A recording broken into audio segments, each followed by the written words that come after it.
우리 고린도전서 2장 6절에서 9절 말씀.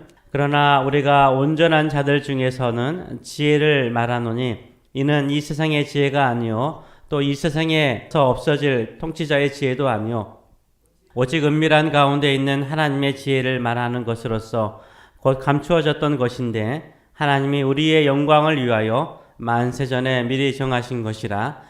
이 시에는 이 세대의 통치자들이 한 사람도 알지 못하였나니 만일 알았더라면 영광의 주를 십자가에 못 박지 아니하였으리라.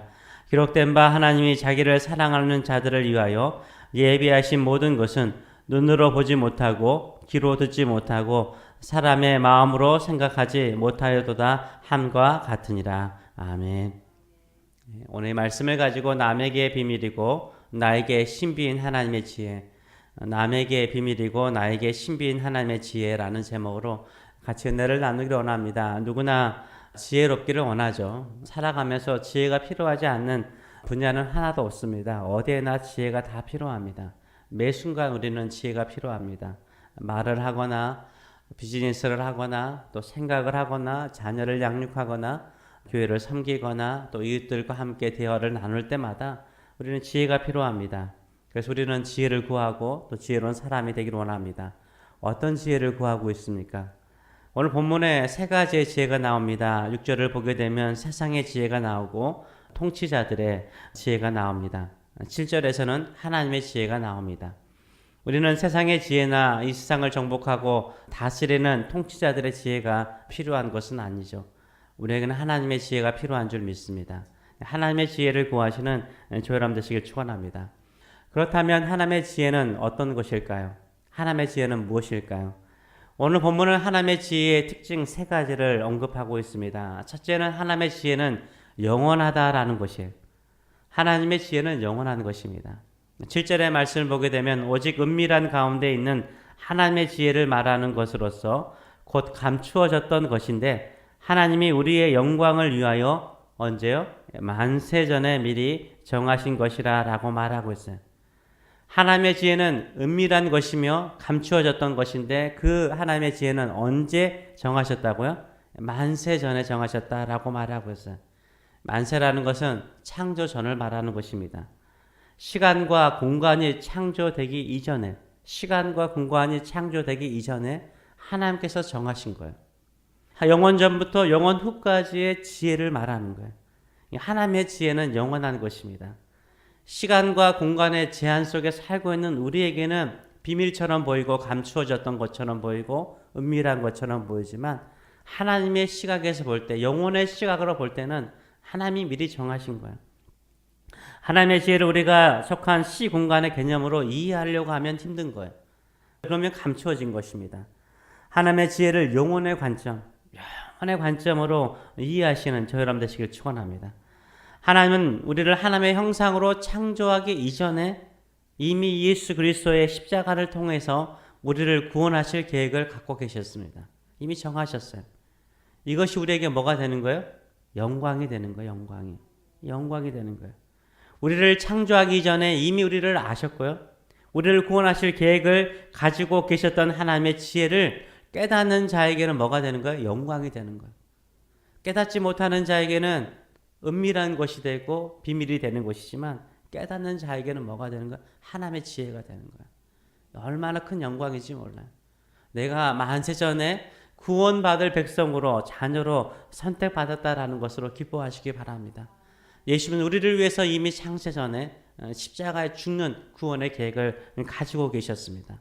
이것이 얼마나 신비로우면서 은혜로운지 모릅니다. 우리에게 얼마나 큰 영광인지 모릅니다. 두 번째로는 이 지혜는 누구냐면 예수 그리스도라고 말하고 있어요. 8절의 말씀을 보게 되면 이 지혜는 이 세상의 통치자들이 한 사람도 알지 못하였나니 만일 알았더라면. 옛날에는 통치자들은 어땠어요? 그 당시에 가장 지혜로운 사람들이 옆에서 조언해 준 사람이었어요. 조언을 받는 사람이었죠. 이 세상의 지혜를 주변에 다 가지고 있는 사람들이었어요. 그럼에도 불구하고 그들이 어떻다고 말합니까? 영광의 주 우리 예수 그리스도를 십자가에 못 박아 죽였다라고 말하고 있습니다. 왜요? 알지 못하였기 때문인 거죠.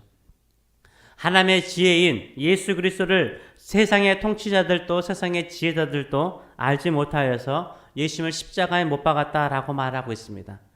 한마디로 말해서 하나님의 감추어진 비밀은 누굽니까? 예수 그리스도인 것입니다. 우리가 예수 그리스도를 알고 있다는 것은 뭐예요?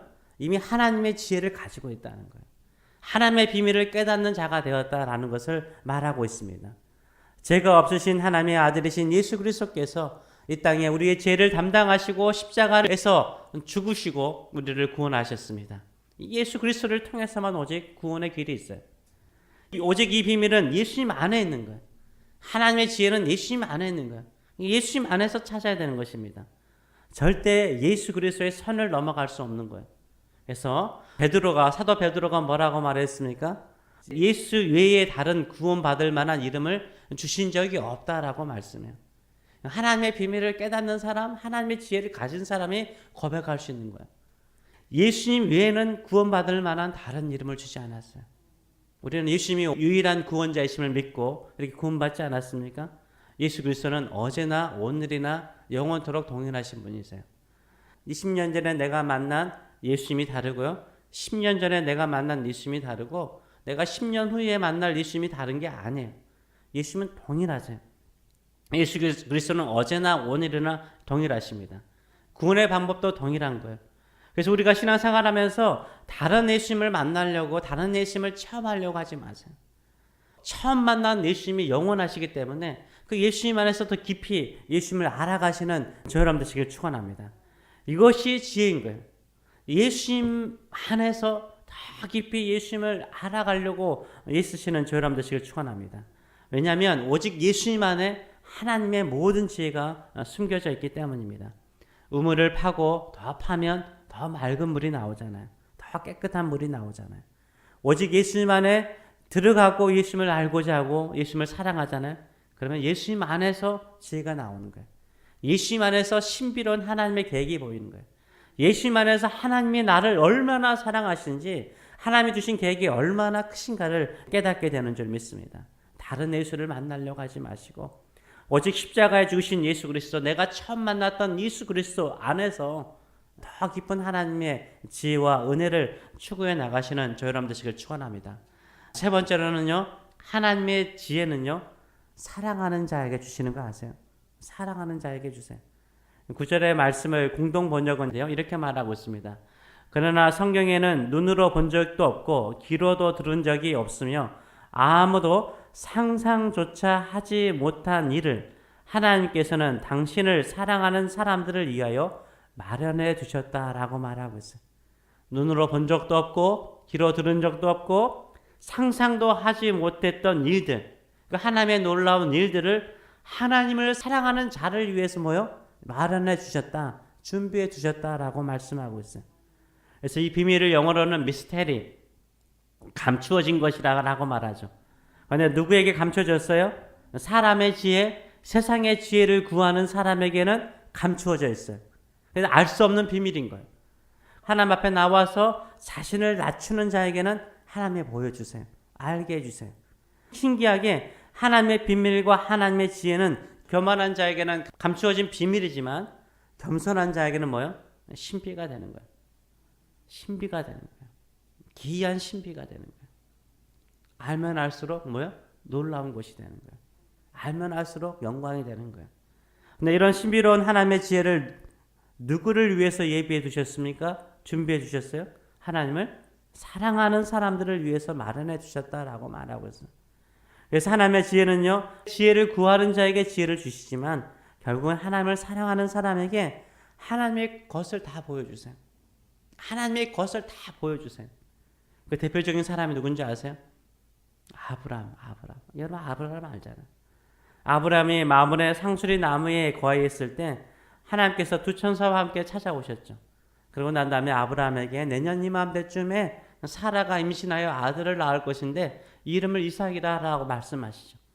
그러고 나시면서 떠나가실 때 어떻게 합니까? 이 소돔과 고모라의 멸망에 대해서 아브라함과 이야기를 나누세요. 그때 하나님께서 아브라함에게 뭐라고 말씀하세요? 창세기 18장 17절의 말씀을 보게 되면 이렇게 말하죠. 여호와께서 이르시되 내가 하려는 것을, 하나님께서 하려는 것을 아브라함에게 숨기겠느냐라고 말해요. 내가 하려는 것을 아브라함에게 숨기겠느냐? 아브라함이 먼저 구한 게 아니에요. 하나님께서 그냥 보여주신 거예요. 말씀해 주신 거예요. 왜 이렇게 하나님의 마음을, 하나님의 계획을, 하나님께서 하시려고 하는 계획을 아브라함에게 말씀하셨을까요? 아브라함이 하나님을 사랑하기 때문인 거예요. 사랑하기 때문인 거예요. 아브라함이 하나님을 사랑하기 때문에 하나님께서 하나님이 계획하신 일들을 아브라함과 상의하는 모습을 보여주고 있습니다. 남들에게는 비밀이 되지만 하나님을 사랑하는 사람에게는 신비가 되고 영광이 되고 기쁨이 되고 즐거움이 되는 거예요. 나 같은 자에게 하나님의 비밀을 보여주시고 하나님의 계획을 보여주시고 구원의 계획을 보여주시면서 나에게 가르쳐 주시는 것, 이게 얼마나 큰 은혜인지 모릅니다. 우리가 하나님의 지혜로 살기를 원하십니까? 하나님을 사랑하시길 축원합니다. 마음과 정성과 뜻과 목숨을 다하여 사랑하시길 축원합니다. 그러면 남들에게는 감추어진 비밀이지만 우리에게는 신비로운 하나님의 신비를 보여주실 줄 믿습니다. 영원토록 하나님을 사랑하세요. 영원의 관점으로 내 인생과 이 세상을 바라보시며 믿음으로 살아가시는 저 여러분 되시길 축원합니다. 기도하겠습니다. 살아계신 하나님 아버지 은혜를 감사드립니다. 우리도 한 번도 본 적이 없고 한 번도 귀로 들어본 적이 없고 한 번도 상상할 수 없었던 이 놀라운 구원의 계획을 깨달은 것이 다 하나님의 은혜였음을 감사드리나이다. 우리가 어떻게 예수 그리스도를 믿게 되고 또 예수 그리스도를 알게 되고 창세전에 나를 미리 선택하시고 구원의 계획을 주신 이 하나님의 신비로운 지혜를 깨닫는 자로 삼아주신 것을 진심으로 감사드리나이다. 우리가 살아가는 인생의 모든 길 속에도 하나님의 섭리와 계획이 있는 것을 믿습니다. 남들은 알지 못하고 감춰져서 답답하고 힘들지라도 우리는 하나님이 보여주시는 믿음의 길을, 또 순종의 길을, 또 충성의 길을 걸어감을 통하여서 얼마나 나에게 기쁨이 되고 영광이 되는가, 기이한 신비를 늘 누리며 살아가는 저희들의 삶들이 될 수 있도록 축복하여 주시옵소서. 감사드리며 예수님의 이름으로 기도하옵나이다. 아멘.